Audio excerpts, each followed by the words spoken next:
Assalamualaikum warahmatullahi wabarakatuh. Salam sejahtera bagi kita semua. Saya Mirza Ratriadi. Kali ini dalam tutorial bahasa pemrograman C++.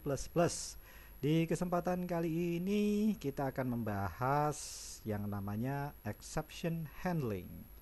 Nanti kita akan belajar 3 keyword baru, yakni try, catch, dan throw. Kemudian kita akan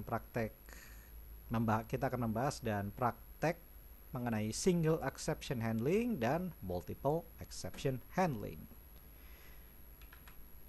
Oke, apa itu exception handling? Jadi gini, exception handling itu adalah sebuah cara dalam pemrograman C++ untuk memanajemen sebuah error yang terjadi saat program sedang berjalan. Yang namanya error itu sebenarnya terbagi dua kategori. Pertama, compile error, dan kemudian runtime error. Kalau compile error itu adalah error yang terjadi saat kita melakukan compile terhadap sebuah program yang kita buat. Sedangkan kalau runtime error itu adalah error yang terjadi saat program sedang berjalan. Nah, exception handling ini adalah sebuah cara untuk memanage error yang terjadi saat program sedang berjalan.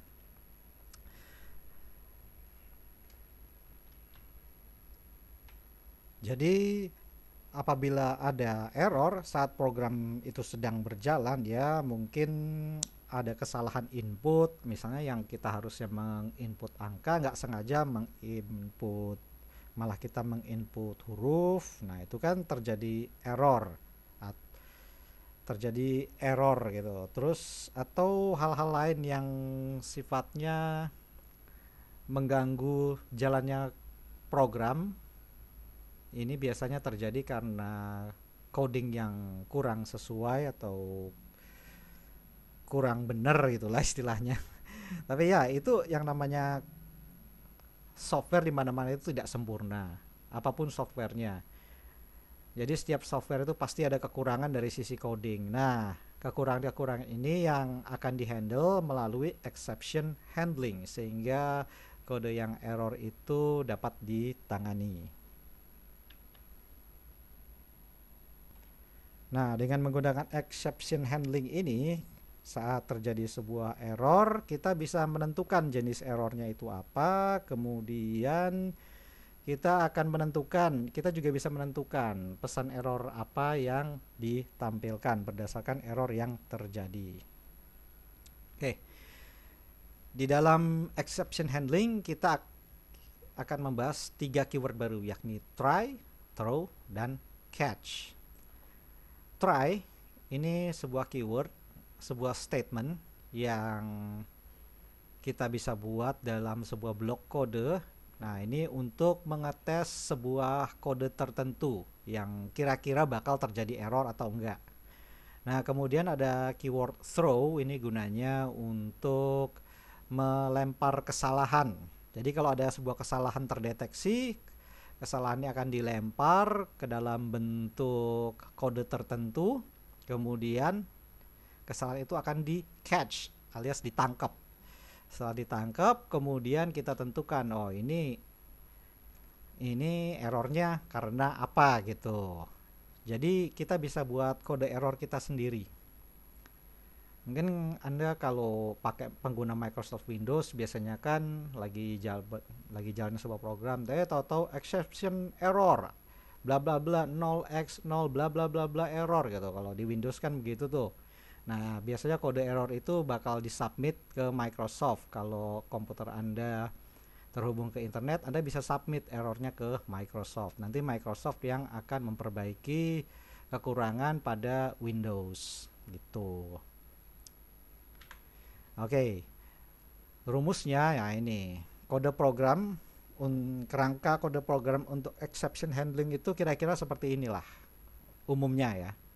Kita gunakan try, kemudian di try ada blok kode yang kurung kurawal ini. Nah, ini ada kode programnya apa gitu.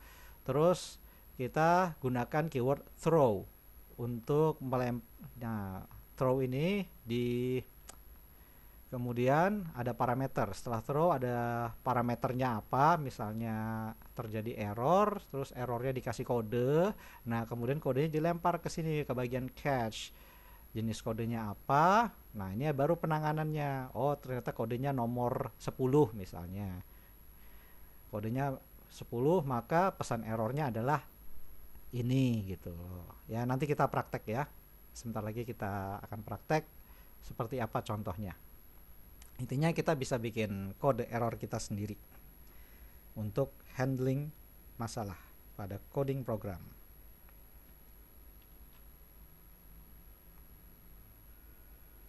Oke, biar lebih gampang mencerna, kita buka code blocks dan membuat sebuah project baru seperti biasa. Oke, namanya exception. Next dan finish. Oke, di sini kita rapikan sedikit. Oke. Oke, sekarang saya mau buat sebuah program sederhana untuk menentukan nilai usia. Caranya gini. Misalnya saya punya sebuah baris kode untuk menentukan nilai usia ibu dan anak. Di mana-mana yang namanya anak nggak mungkin ya usianya itu lebih besar dari si ibu. Nah, oke, saya buat sebuah program sederhana. Di sini menggunakan keyword try, kemudian ada blok kodenya. Oke, kemudian try, kemudian ada catch di sini. Yang namanya try dan catch itu selalu berpasangan. Kalau ada try pasti ada catch. Jadi blok try dan blok catch ini pasti selalu berpasangan kerjanya. Oke, sini saya buat try, kemudian saya buat sebuah variabel misalnya usia ibu sama dengan 30 umpamanya. Kemudian integer usia anak. Misalnya umpamanya ya, salah ketik. Mau ketik 5 jadi mau ketik 5 malah keketik 54 karena 5 sama 4 dempetan umpamanya. Oke, kemudian if usia anak lebih besar dari usia ibu, maka jalankan blok kode di bawah ini, yakni throw. Nah, kita mulai lempar kesalahan, throw, kemudian 100. Kenapa 100? Nah, ini adalah angka error buatan saya sendiri. Anda bisa masukkan angka apa saja, tapi dalam case ini saya masukkan 100 misalnya. Kalau di Microsoft Windows ada kan error nomor sekian, error nomor sekian, ya itu kode buatan Microsoft sendiri dalam handling exception untuk program untuk sistem operasi Windows kalau terjadi kesalahan. Oke, setelah itu ini udah jadi. Nah, di bagian catch saya isi di sini ini aja, catch integer. Nah, integer salah. Kemudian di sini ada tampilan pesan error bahwa anak tidak mungkin lebih tua dari ibunya. Error code. Nah, misalnya ini salah.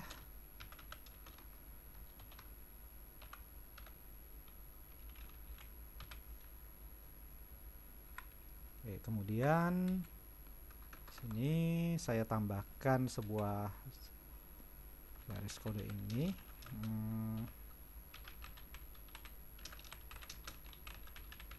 Program terus berjalan. Oke. Nah, ini ini salah satu keuntungan menggunakan exception handling.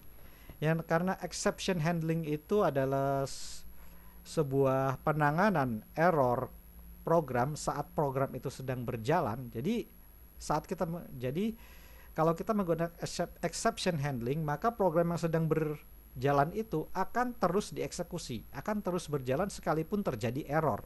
Ya kayak Windows ya. Windows kalau lagi berjalan kemudian error, ya Windowsnya nggak ngehang kan, tetap berjalan seperti biasa meskipun ada error terjadi. Jadi errornya itu ditangkap, dihalangi, ditangkap kodenya, terus dilaporkan ke pengguna bahwa terjadi error dengan kode sekian sekian sekian, nanti disubmit ke Microsoft gitu contohnya. Ya contohnya kira-kira seperti itulah. Oke, kalau saya run programnya ini pasti terjadi error ya, karena usia ibu ini lebih kecil dari usia anak. Kita lihat apa yang akan terjadi saat dijalankan. Nah, keluarlah error seperti ini. Anak tidak mungkin lebih tua dari ibunya. Error kode 100. Sementara program terus berjalan sampai selesai. Begitu. Nah, gimana kalau misalnya usianya anak lebih kecil? Saya build and run lagi, ya nggak ada error dan programnya terus berjalan sampai selesai. Nah, inilah salah satu contoh sederhana dari exception handling. Jadi sekalipun di sini terjadi error, programnya error, nah ini baris ini tetap dieksekusi untuk menandakan aja bahwa program terus berjalan meskipun dia terjadi error. Error kode ini bisa kita ganti, misalnya 10.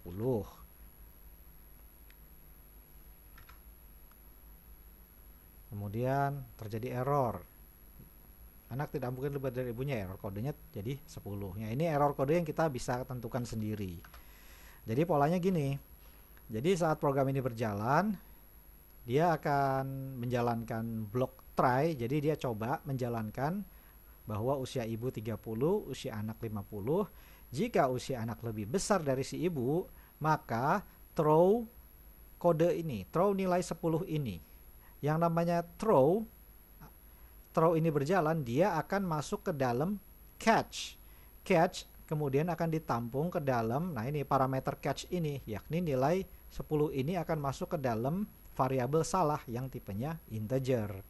Baru di sini akan ditampilkan anak tidak mungkin lebih tua dari ibunya dengan kode error, ya ini salah ini, yakni 10 gitu. Paham ya? Paham dong? Gampang kok ini, gampang sekali. Ya, itu tadi saya sudah menerangkan mengenai keyword try, catch, dan throw. Nah, ini keyword try, catch, dan throw. Kemudian ada single exception handling. Oke, contoh lagi deh. Mana code blocks-nya? Oke, sekarang saya mau buat sebuah contoh lagi, masih menggunakan single exception handling, cuman salah satu contoh lagi biar Anda lebih paham. Oke, misalnya gini deh. Nah, ini saya ganti, saya hapus. Misalnya saya mau buat sebuah program untuk sebuah program kalkulator sederhana deh untuk pembagian. Yang kita tahu yang namanya angka manapun ya, yang dalam dunia matematika, apapun angkanya tidak mungkin dibagi dengan 0. Itu udah ketentuan, itu udah pasti ya kalau di pelajaran kapan ya, pelajaran SMA apa pelajaran SD mungkin kalau sekarang, bahwa yang namanya bilangan itu nggak ada yang bisa dibagi dengan angka 0 apapun bilangannya. Oke, misalnya saya membuat sebuah kalkulator untuk pembagian. Kalau penggunanya menginput angka 0, nanti akan keluar pesan bahwa angka tidak bisa dibagi dengan 0. Saya buat sebuah program sederhana, integer angka 1, shout, masukkan angka pertama,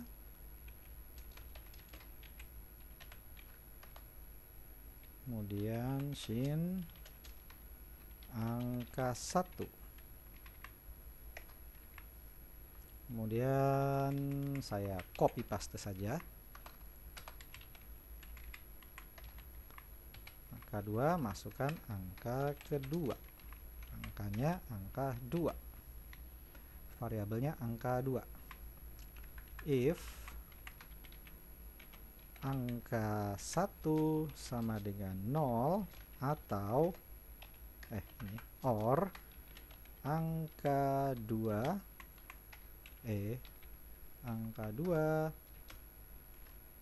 sama dengan 0 juga,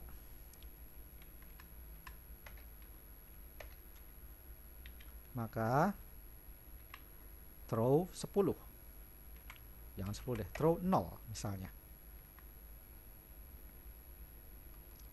Kemudian di sini out hasil pembagian sama dengan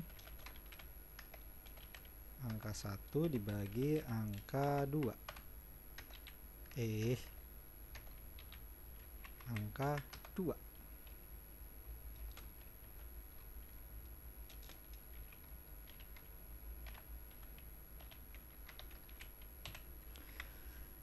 Oke, coba lihat dulu. Oke, kayaknya udah cocok. Nah, bagian catch, misalnya ini saya ganti aja deh, eksepsi. Jangan salah nama atlet. Oke, out. Sini saya hapus. Angka apapun tidak bisa dibagi dengan eksepsi.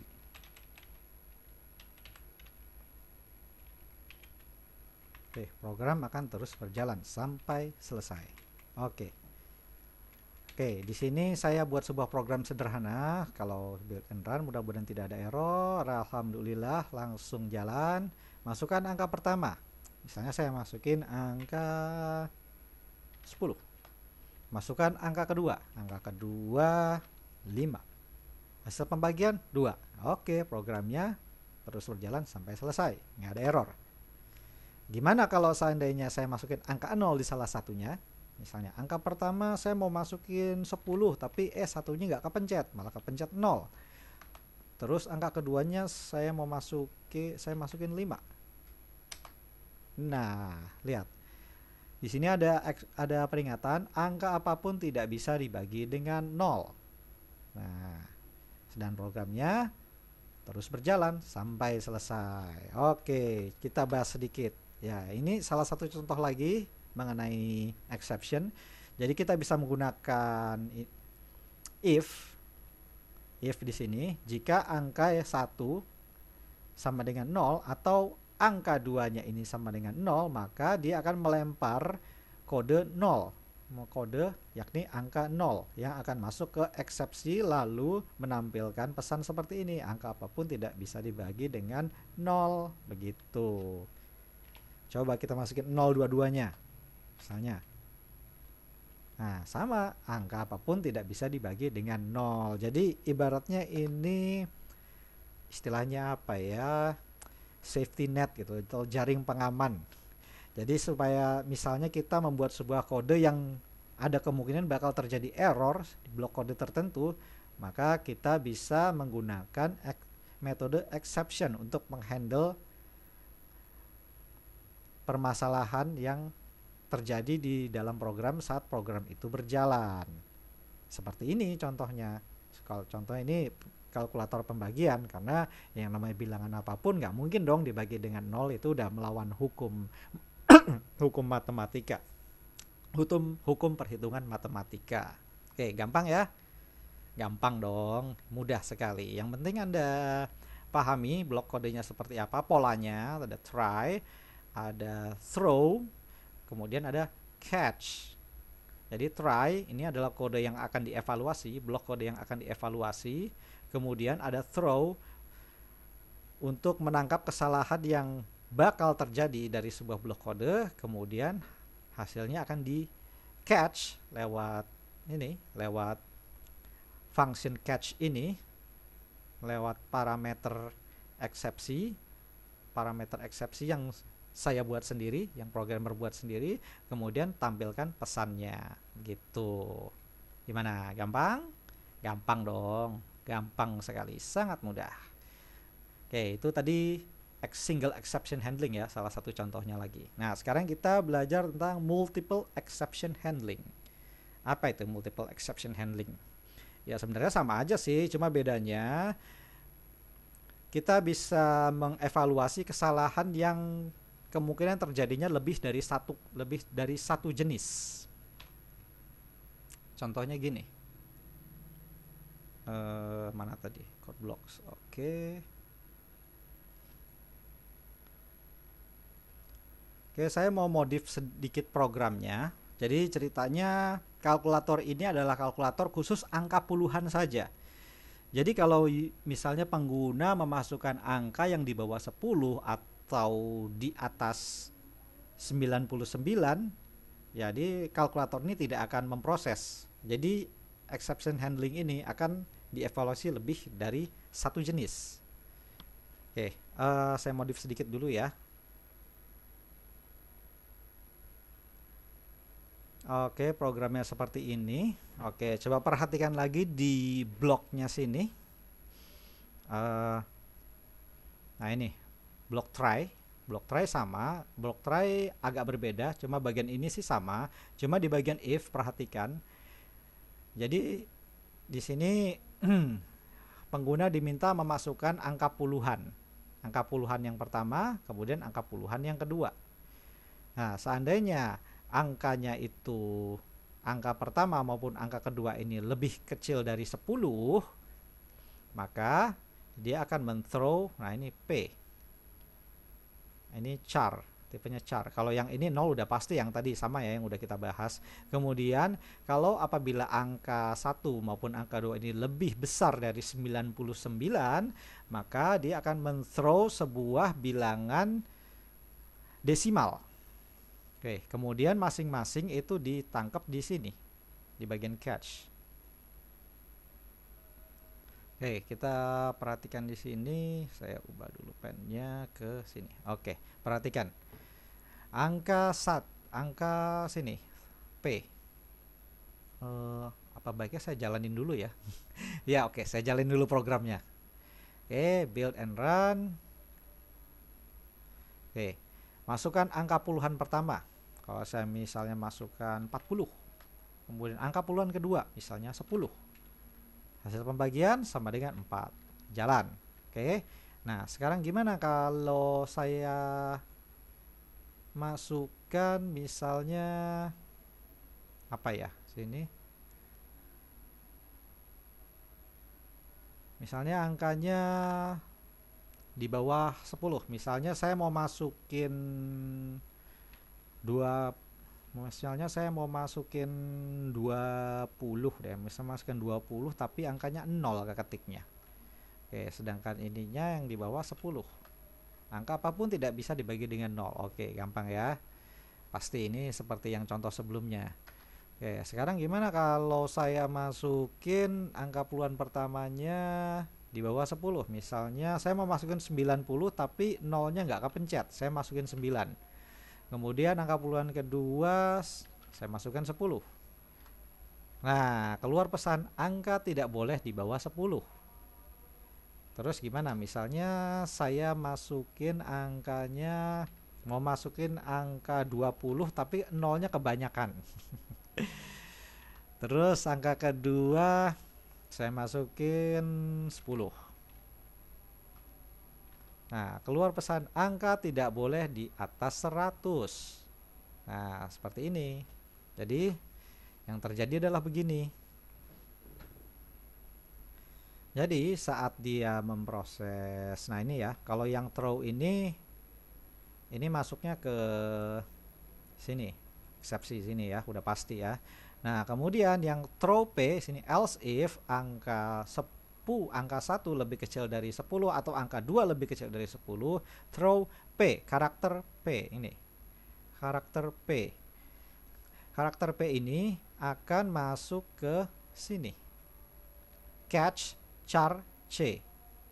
Kemudian yang selanjutnya, else if angka 1 lebih besar dari 99 atau angka 2 lebih besar dari 99, dia akan men-throw angka 100,0. angka desimal, bilangan desimal, dia akan masuk ke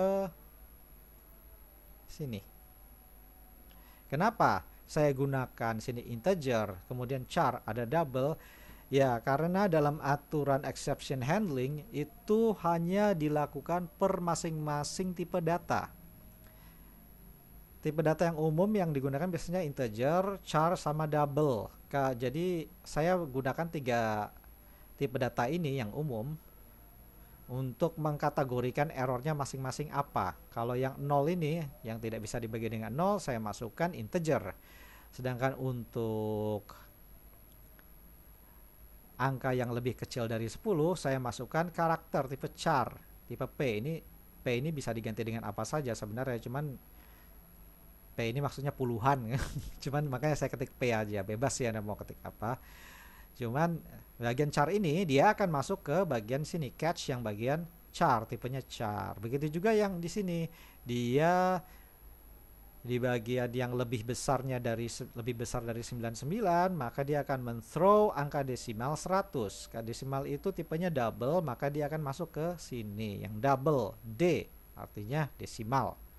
Ya, sekali lagi Anda bisa pilih karakter apa saja di sini, nama variabelnya apa saja.